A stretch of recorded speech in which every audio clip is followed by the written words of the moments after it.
The chickens have come home to roost, and the left approaches meltdown. This week, Attorney General William Barr, a respected veteran of the Justice Department who seeks neither fame nor fortune from this position as Attorney General, appeared before Congress. In a straight-talking, no-nonsense response to the loony liberal left circus, he stated in no uncertain terms, "Spying on a political campaign is a big deal. I think spying did occur. Yes, I think spying did occur." The left went into meltdown stage, doing everything they could to trash Barr. The esteemed former director of the National Intelligence, Clueless Clapper, in response to the spying statement, said this. Well, I thought it was both stunning and scary. I was amazed at that and rather disappointed that the Attorney General would say such a thing. Their fear of the truth began an all-out attack on Barr's credibility because Barr has made it clear that he wants to be sure that there was no unauthorized surveillance during the 2016 presidential campaign and added, quote, "I believe there is basis for my concern about unauthorized surveillance." This, my friends, is what they fear and what they have tried to prevent us from finding out. How did the counterintelligence investigation begin? When did it begin? Who did they speak to start it? And might it have been nothing more than a bunch of Trump haters trying to stop the man we put in the Oval? Now, you remember Peter Strzok. When he testified before Congress, he refused to tell Congress what began the counterintelligence investigation or when it began, saying it was an ongoing investigation and he couldn't discuss it. And when he was given permission to discuss it, he said he couldn't recall. So in come the old reliables, Schumer and Pelosi, to trash Attorney General Barr, who holds in his hands the actual scales of justice and who owes no allegiance to this clique of insiders who think they are better than the rest of us. Let me just say how very, very dismaying and disappointing that the chief law enforcement officer of our country is going off the rails. Instead of giving straight answers, Mr. Barr seems to be nothing more than a spokesperson for the president's campaign. He seems more like the president's press secretary than the Attorney General. But my favorite is Jim Comey. I really don't know what he's talking about when he talks about spying on the campaign. When I hear that kind of language used, it's concerning because the FBI and the Department of Justice conduct court-ordered electronic surveillance. Jim, it's not like anyone believes a word of what you say anyway. But almost a year ago, when asked if it was possible that there was a spy inserted in the Trump campaign, you smirked and said, "I don't find it possible, and I know it not to be true." You lying, pretentious, disingenuous political hack. You know it to be true because you signed 3 of the affidavits for the warrant. And the word spy is actually used in the application. You used Hillary Clinton's fake dossier to take down Donald Trump when you had an obligation to certify to the court before it approves a FISA warrant that the evidence is verified and to alert judges to flaws in the evidence, like the fake dossier. But you did none of this. And not, Jim, that I want to rehash this, but you knew that Christopher Steele was talking to the press. The excuse that you used to fire him, but you actually used the press he talked to support the application for the warrant. And even you admit the warrant, the dossier that you relied on, was unverified. And you didn't brief presidential candidate Donald Trump the way you would brief any other politician that there might be a foreign agent attempting to influence his campaign. Hell, the FBI even told Dianne Feinstein that her driver of 20 years was a Chinese operative. And everybody knows you're supposed to do it. It's just the way things are done. But your game plan was to keep Trump in the dark.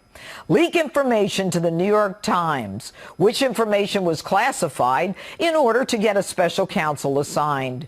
You were successful in your attempt to get a special counsel, and he blocked questions as to when the counterintelligence investigation began. Your pals got good old Jeff Sessions to recuse himself, and Rod Rosenstein kept it all together, discussing the wiretap on the president and the exercise as well of the 25th Amendment to get him out. Jim, don't act so pompous, saying we don't spy, that the word should be a human source, and act like you didn't do what you did. And I don't care if you call it a spy, a human source, an intelligence seeker, gatherer, or a ghost.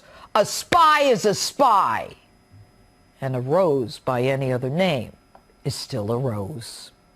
And by the way, in that first application that you signed, it says that not only do foreign powers engage in spying in the U.S. to obtain information, but that Russia has tried to influence elections since the 1960s.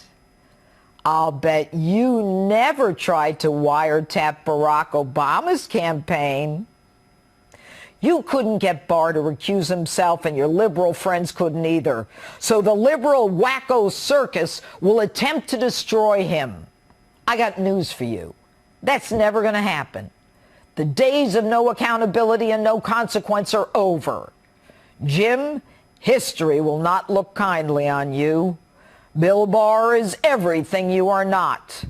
A quiet professional, someone who understands that Lady Justice is blindfolded for a reason. The days of lies and cover-ups are over. Enjoy your freedom, Jim, while you've got it. And that's my open. Let me know what you think on my Facebook and Twitter. #Judge Jeanine. Breaking news on the Mueller report. We have just learned that we will see it on Thursday morning. We are learning from the Justice Department that this will be a redacted release to Congress and to the public. What will they redact? We have some thoughts and some reporting on grand jury testimony per the rules and regulations. And then those other 3 lanes, classified and such, that Attorney General William Barr has been laying out all along. Redactions along those lines. And it won't just be Congress. It'll be the public that gets to see what he releases Thursday morning. A big week. This news breaking now. Let's talk about this on Outnumbered. Thank you for watching, everybody. So we have Brian Brinberg, who is visiting with us today in the center seat. What do you think about this news? Well, it's nice to know when it's going to come out. I mean, now we have a timeline. People are preparing and preparing. What do we need to do to prepare to get the truth? Well, it's actually funny. I mean, how are you going to read it? You've got 400 pages. One person going to read it cover to cover. You're going to have people. Yeah, Melissa, you want to take the first 50? I'll take the next 50. But I mean, this is the point. You're going to have a team of people reading it, and they're going to say, "Oop, found something here." Where does that go? It goes to Twitter. So we're going to get all these early rounds of reporting on bits. Go like that? Yeah, of course it is. Yeah, it is going to be. People are never going to be able to resist, like, kind of throwing the piece out, which is why I'm not sure you want to listen to a lot of commentary, maybe until 2-3 days later, once somebody's actually gone through cover to cover. That'll be Easter Sunday, so maybe not. There's better things to do Easter Sunday. There are better things to celebrate Talk Easter about, Sunday. dinner conversation, right? Oh, no. My question for you, Capri Cafaro, not that you're the only Democrat we know, but you're the only one on the couch today. And you can't speak for everybody, but you've been saying all along, let's just get the truth out there and let the chips fall where they may. If this does not further show, the Mueller report redacted, that there should be any more indictments or anything else coming legally against the president, his campaign team, or anybody else, is this the point, like Frozen style, Democrats let it go?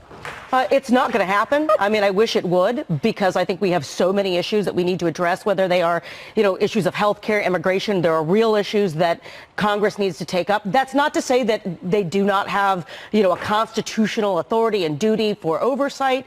Those things are important. But I think that because we're approaching, a presidential election cycle, we're already in the midst of that. I think that politics, unfortunately, is going to reign the day. on both sides, because, you know, on one hand, we're going to see Democrats, for example, pursuing things like the tax returns or the emoluments clause. And then on the flip side, you have the Republicans saying we want to investigate everybody else, you know, and get to the bottom of... They don't want to investigate everybody else. They want to know how this report started. They want to make sure that if Americans are facing the long arm and strong arm of the law, that they're treated fairly. And if there was something nefarious that kicked off that anti-Trump dossier or the FISA situation... And the American people need to know that, too. So it's not that Republicans are investigating everybody else. I just fact-check you on that. I mean, but I guess my point is this, is that, you know, you're going to end up seeing investigations continuing from both Democrats and Republicans. So it's kind of status quo. Yeah.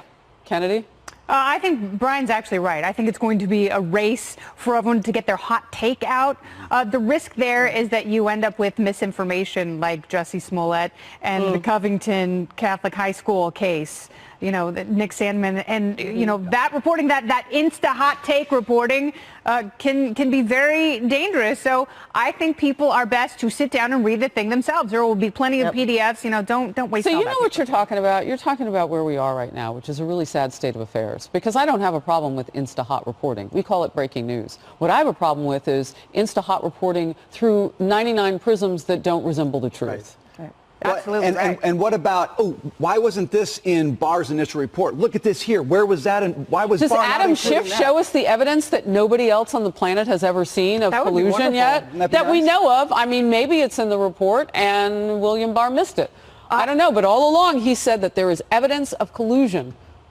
Yeah, I'm willing to bet it solves absolutely nothing. If Judge Anna Napolitano is right that 25% of the 400 pages or anything close to that is redacted, then everybody will be sure that what they need to see is underneath the black. That's exactly the problem. And that's exactly the problem.